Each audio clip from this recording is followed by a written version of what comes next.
Question number 3 from 007, our final question for this week. In your opinion, what would be a realistic expectation for J.J. McCarthy in his first year starting? Are the Vikings confident enough in his abilities that they believe they can go on a deep playoff run with him in his first year, given how talented the roster is? I looked through some history to try to find an example of what I think would be a good year and maybe something that would be comparable.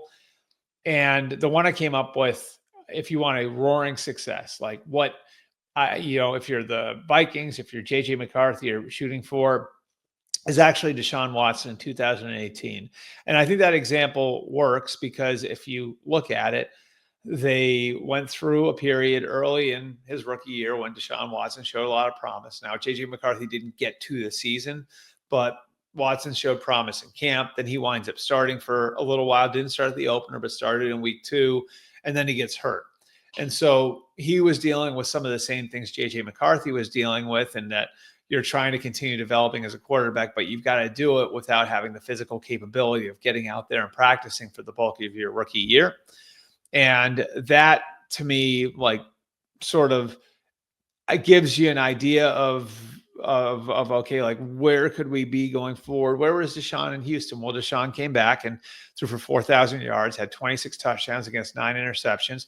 Like McCarthy, he had a good situation. He had a true number 1 receiver in his prime in DeAndre Hopkins. He had a really good offensive line. Dwayne Brown was still the left tackle there. They had a lot of things going for them. And that was a really, really good team.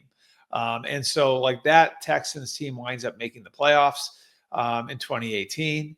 And really, like, they were in a position to they were in a position going forward where you looked at and said, like, this is a team that can be a great team going forward, in part because Deshaun Watson is their quarterback coming out of the 2018 season. And then in 19, if you remember, like, that was sort of where the Bill O'Brien era seemed like it was going up and then, went down, was in 2019, they made it to the divisional playoffs, and they had a big lead on the Chiefs in the divisional playoffs. And then Patrick Mahomes, Kansas City, put their foot on the gas. It's almost like they haven't looked back since, in winning the second half going away. But that's the sort of example, I think, like what think you'd be looking at would be J.J. McCarthy having this sort of second year in Minnesota that Deshaun Watson had in Houston, which wasn't perfect, but was a really good team around him, an offensive-minded head coach, and a team that looked like it was on the rise. So I don't think that's setting expectations too high, but right around 4,000 yards, 26 touchdowns, 9 picks, that seems like a reasonable idea based on what's around J.J. McCarthy for him to shoot for. And if he does hit those numbers, which I believe he can, then I think we're talking about the Vikings feeling really, really good about where they are as a football team going into 2026.